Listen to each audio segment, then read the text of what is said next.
Hello and welcome. It is just past 7 o'clock and I know I promised 7. I'm just a few minutes late, but if you are tuning in tonight, I'm going to wait a few minutes to get started. But if you don't already know me and this has gotten shared to you by someone else, this tonight is going to be a talk about mindfulness. So what I ask if you are new to my videos is if you are tuning in live, I'm going to ask that you put a 1 up in the comments for me. And I'm also going to ask that you put a comment down below and let me know where you're tuning in from. So where are you tuning in from? What city are you tuning in from? I want to see where this video is getting to. And if you're finding this information useful tonight, what I'm going to ask is that you hit the share button and that you share this video out on your page. And because you never know who this information may help, mindfulness is something that is fairly universal. I am going to speak a little bit more on mindful eating tonight in particular, but mindfulness can span into a lot of different areas. So mindfulness is something that in the last 5 to 7 years has become a shift within the wellness and fitness industry. And this is my 16th year as a fitness coach. I started out as, your typical fitness instructor, personal trainer, and my role has evolved over the last decade into that of what I would consider an integrative wellness coach, because there's been so much emphasis in the area of mindfulness as it pertains to overall wellness that I've really thrown myself into that area. And so when speaking on the topic of mindfulness, it's important to remember that mindfulness isn't a new thing. Mindfulness is something that goes back as far as biblical times. If you go into the Bible, you'll see that even Paul spoke on the topic of mindfulness. So this isn't something that I'm making up and something that's my own personal rhetoric. This is something that's been around as long as, in the greatest success book ever written, which is the Bible, you'll see talk on mindfulness. So it's also mentioned in Eastern culture. Buddha speaks on mindfulness when he goes through his time of feast and famine. He speaks on mindfulness and how it pertains to his success during that time. As mindfulness has been adopted in the Western world, what we're seeing is mindfulness has been used as a modality to treat everything from depression to type 2 diabetes. So mindfulness is not something that's new, and mindfulness is certainly something that is effective at treating underlying causes for our lack of wellness. So what I want to talk about tonight is what mindfulness is, and as it pertains to mindful eating, and I'm going to give you 7 areas in which you can work on to become a more mindful eater. So stick with me tonight. And again, if you're here tuning in live, put a 1 up in the comments below. And if you're tuning in after the fact, throw a 2 in the comments below. And please feel free to hit the share button and share this video out to anyone who you feel may benefit from hearing a little bit more about mindfulness. So with that, what is mindfulness? Mindfulness, as it is defined by Merriam-Webster, is the practice of maintaining a non-judgmental state of heightened or complete awareness of one's thoughts, emotions, or experiences on a moment-to-moment basis. So truly, mindfulness is a tuning in to yourself. It's having an awareness of oneself, but doing it in a way where we are not judging or shaming or applying labels to what we're seeing. So we're seeing things on an is what it is type of basis. So if you're following me so far, throw me some emojis and show me that you're following what I'm saying. Hello to everyone who is tuning in tonight. But so mindfulness is a very simplistic process, but it's one that can be somewhat painful because it does force us to take a really hard look at ourselves. So mindfulness is a pretty complex concept, although it's a quite simple process, and it can be applied to a lot of different areas of our life. So we can become more mindful of our interactions with others, how we treat others, how we allow others to treat us. We can become more mindful of how we spend our money. How do you budget your money? Where do you put your dollars and cents? We can become more mindful of how we say certain words or how we use certain phrases. If we say a lot when we do public speaking, that's something that we can become more mindful of. And then we can become more mindful of internal dialogues that we might have in certain situations. Like if we experience a failure, what does that internal dialogue look like that we have with ourselves? If we experience a success, what does that internal dialogue look like that we may have with ourselves? So I'm going to give you a good example of mindlessness as it pertains to me as of recently. So as you can see, I have this really super cool accessory that I'm wearing. It's not really that cool, but it's better than a hard cast. This hand is broken, and it's broken via a car accident that I had almost 3 weeks ago. And that car accident was the result of mindlessness. And let me explain. So I live roughly 60 seconds or so from my business, which is a brick and mortar gym, Functional Effect Fitness. And I got in the car to go from my house to that facility, taking the same route that I always take. Not looking at my phone, not doing anything other than just driving. I glanced in the rearview mirror on my normal path, and as I glanced from my rearview mirror, I rear-ended the car in front of me at roughly 30 miles an hour. And it wasn't because I'm a bad driver. It wasn't because I was looking at my phone. It was because I was in autopilot. I was taking a path that I had taken 1,000 times before. I was disengaged from being very hyper aware of my surroundings, and I was allowing muscle memory to take over. And so that resulted in me not seeing the person in front of me slam on their brakes. For what reason, I don't know. I can't blame her for that. But all I know is that I didn't give myself enough time to react, and it resulted in this. And that, my friends, is a perfect example of mindlessness. So adopting a mindfulness practice is like the moment when you become startled awake when you hit that car in front of you. Even though you weren't sleeping, you weren't on your phone, you were disengaged. And so the oncoming car was the example of an undesirable behavior. And me hitting that car in front of me was the mindlessness.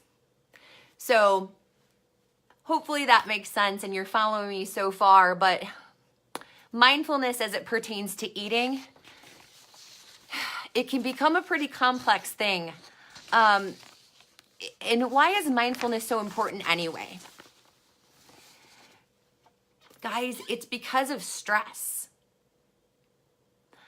If you are somebody who is experiencing stress, please throw me a heart or a thumbs up or an emoji below, because I'm pretty sure that every single person out there right now in Facebook land is going to throw me some love. Because I know that I experience my fair share of stress. So if you are somebody who is experiencing stress, mindfulness, unfortunately, becomes harder to do and harder to practice the more stressed out you are. So there is an inverse relationship between stress and mindfulness. As stress goes up, mindfulness goes down. And, the relationship will greatly affect us in that stress is the underlying root of most forms of physical, mental, emotional distress. Right now, guys, if our country stays on the path that it's on, by the year 2030, 1 in 2 American adults will be clinically obese, not just overweight, clinically obese. And the health implications alone that result from the obesity epidemic, the comorbidities that come along with being obese, are costing our country billions of dollars. Billions. And they're things that are the result of this mindlessness done repetitively over time. It's truly the root. And the stress that is the root cause for the mindlessness, it's something that we have control over, and it's something that we can fix. So this is not something that is going to require prescription medications to get around. We can circumvent the obesity epidemic by increasing our mindfulness. But mindfulness isn't easy. And that's the differentiating factor between somebody going from amateur status to expert status with their fitness. It's easy to know what to do, but the actual doing part, that's the hard part. So I do want you to walk away tonight with these 7 simple strategies of how you can become a more mindful eater. Because I don't want anyone who's watching this video tonight to become one of those statistics. So there are some simple things that you can do to start yourself on the road to not becoming the 1 and 2. So when we talk about mindfulness, and in my industry, we can see how important mindfulness has become as it pertains to fitness research, because in the year 1999, there were only 3 published articles about mindfulness and how it pertained to weight loss. And by 2010, there had been over 100 articles published on the importance of mindfulness as it pertains to weight loss. So we can see that mindfulness is gaining traction and continues to gain traction as a very well-noted and incredibly effective way to have long-lasting weight loss.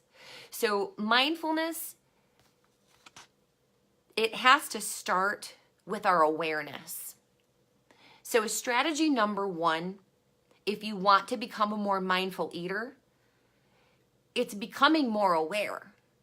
And what does that look like?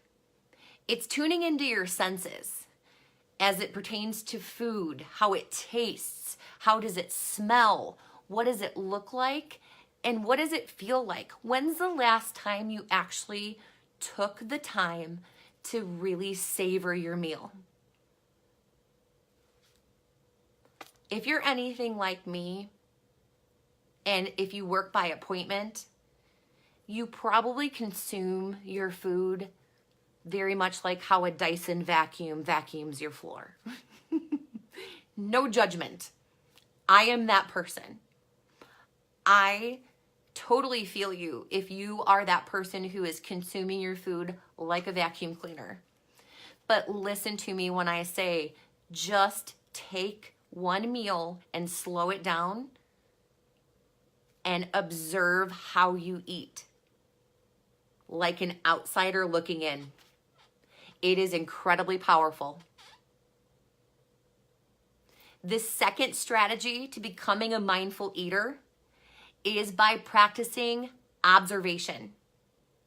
So, like I was saying, looking at yourself eating like you're in a fishbowl.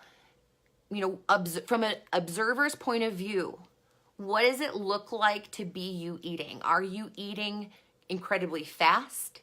Do you eat incredibly slow? Do you eat standing up? Do you eat while you're walking around? Do you eat while you're watching TV? What does that look like? Don't apply labels. Don't apply judgment or shame. Just look at the way you eat from an observer's point of view. Do you have a tendency to be light on the veggies or maybe skipping your veggies? Do you have a tendency to maybe not put protein on your plate? Do you have a tendency to grab for sugar first? What does that look like? What do your habits and your tendencies look like? That's the observer point of view.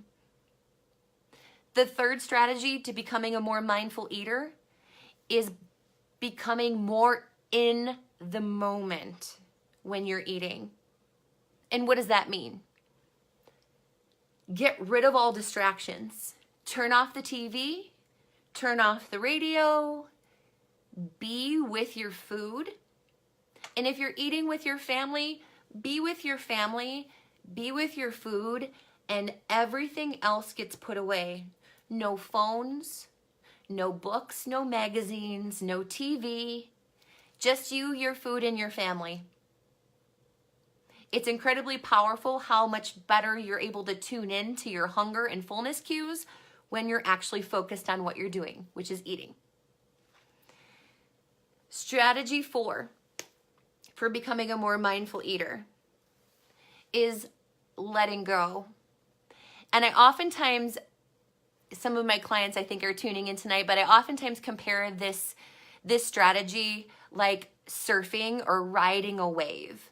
So oftentimes our food choices are dictated by emotion because our food has become that panacea to not feel the discomfort, whether it be anxiety, depression, you name it. But by letting go and learning not to respond to those thoughts and emotions, we're going to be not giving in to the urge and not grooming or grooving that pattern of behavior and basically unlearning it, like untraining a muscle. So letting go of those thoughts is like being on a surfboard in the middle of the ocean. And you have two choices. You can either learn to surf, get on your board, and ride that wave into the shore and learn how to navigate it, or you can duck under the wave only to pop up still in the middle of the ocean. Learning to let go of those thoughts and feelings is like learning to ride the wave into the shore. You're learning how to navigate the feelings rather than ignoring that they exist.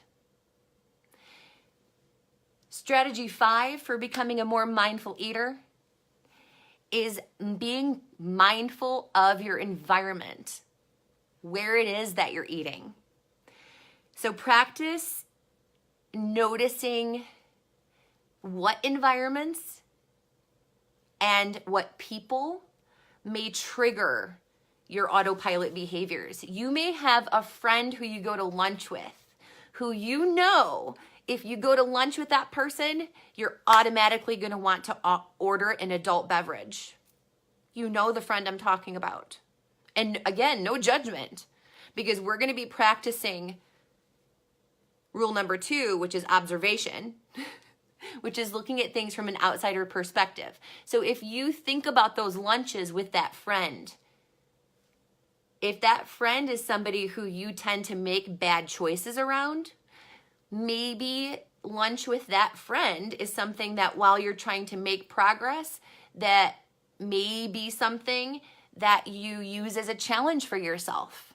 And it may be something when you're feeling like you do not have the stick-to-itness to make a right decision. Maybe it's not the right time to go to lunch with that person.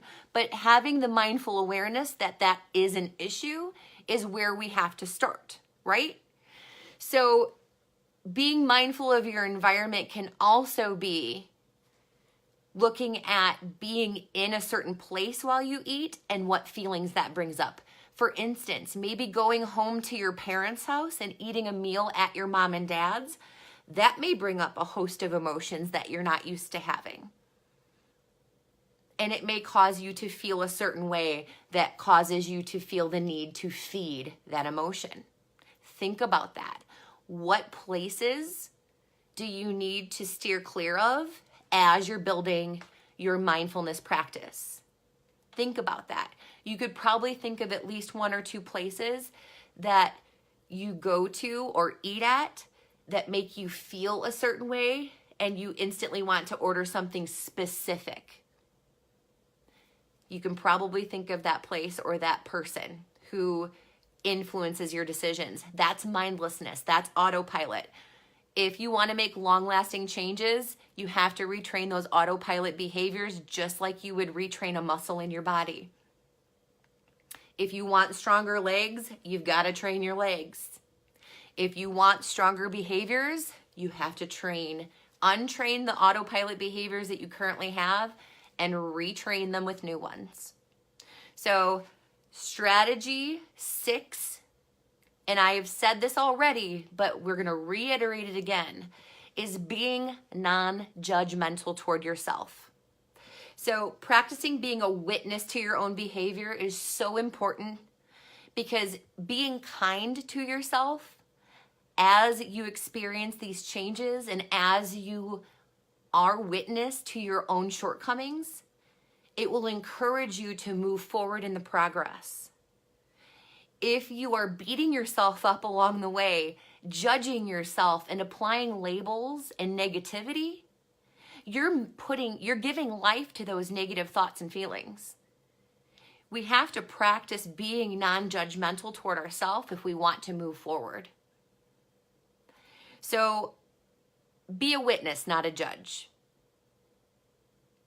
And strategy 7 for becoming a more mindful eater is practicing acceptance of yourself as you are right this second. Now, I am not saying for one hot minute that I don't think it's important for you to have goals and that it's not okay for you to want to change. Because, friends, it is okay to want to change. It is absolutely fine to want to change. I want you to want to change.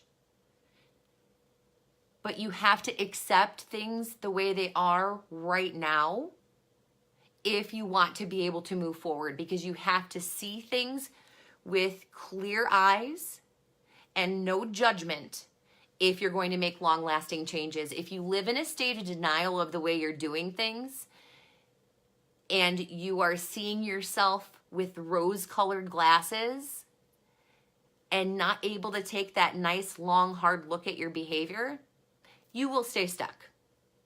You will continue to spin your wheels, and you will end up getting in that proverbial car accident. So those 7 steps: awareness, being an observer, being in the moment, letting go of those negative emotions and thoughts, being mindful of the environment you eat in,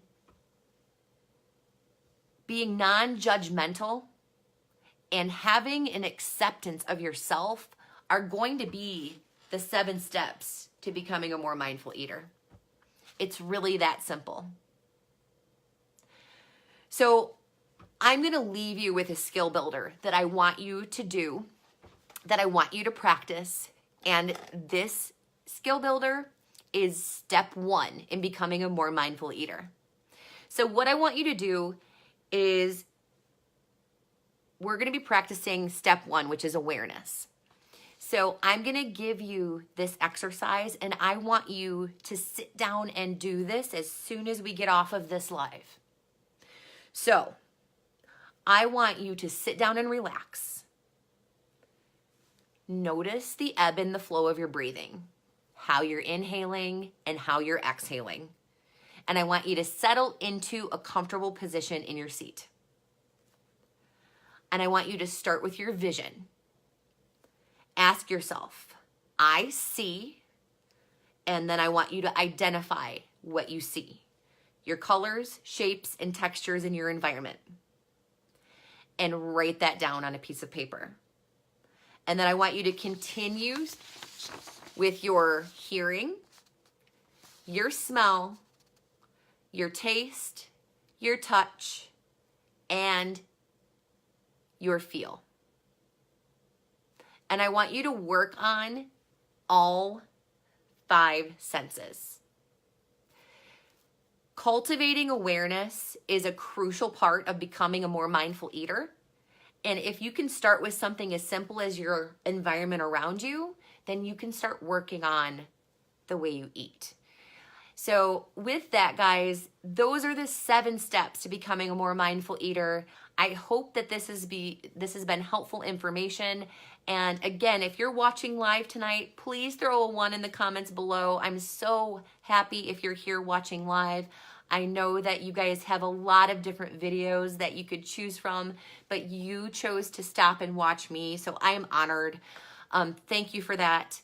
And if you found this information helpful, please pass this information along by sharing this video down below. It means the world to me to be able to impact others with this knowledge because it is so simple to apply these principles. It's not easy.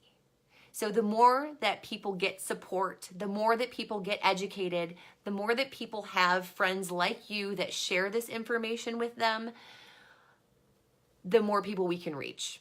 So again, I thank you for tuning in tonight. I hope that you have learned a little bit more about what it's going to take to become a more mindful eater, why it's important to become a mindful eater, and what you can actually do to become that more mindful eater.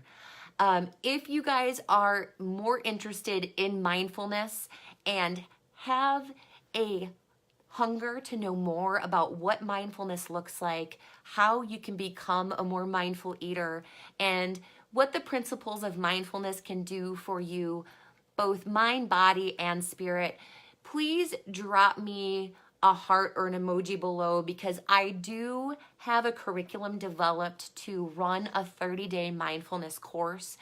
And I'm thinking of resurrecting it. I haven't ran the course in 2 years, but if I have enough interest, I would love to know if you would like to do that mindfulness course. I had no intentions on doing the mindfulness course, but there is something speaking to me right now. And I'm just going to put it out there that if I get enough interest and I have enough people that share this video and message me and let me know that they want to do the mindfulness course, I'm thinking that I would like to run it. So if I can get 50 people to respond to this video and let me know that they would be interested in running the course, I am going to go ahead and resurrect Mindfulness Matters. I'm putting it out there into the universe right now. And this 30-day course is going to be an immersion into mindfulness and what it can do for your entire sense of well-being, from your fitness to your weight loss to your relationships. And I actually am really excited. I had no intention to talk about this tonight. I was just going to go into mindfulness, but I'm feeling compelled to resurrect the course. So let's see who we get interested in wanting to do the course. And if I get enough of you wanting in, it's going to be incredibly affordable. I will make sure that I get that information out really soon. But again, drop me some emojis below if you would like to be in on that course. It would be an immersion into mindfulness. And I can tell you that if you have done this course below or before and you are on tonight, pop a couple comments below about what that course did for you. I only ran it once. I did it right before I became pregnant with Frankie. So I didn't get a chance to run the course again. And it is now 2 years later and I'm feeling compelled. Anne Marie, actually, here's what she has to say. I did the course 2 years ago and it truly changed my life. I would totally do it again. So again, and this does not have to be this is not a fitness challenge, guys. This is 100% working on the muscle in between your ears. So we are going to be working on mindfulness and mindset and anything and everything pertained within here. So again, if you feel like you could benefit from a course in mindfulness or know someone who could, please share this video down below, because if I get enough people who would be interested in doing the course again, it will be resurrected. So I will definitely be putting out more information. I'm going to need to sit down and figure out some potential dates. Everything would be online. It was amazing the first time, and I think this time it would be even better. So again, 7 steps to mindfulness. It's super simple. It's not easy, but it will change your life. Coach Sarah, thank you so much for watching, and I look forward to talking to you next time. Have a good night, guys.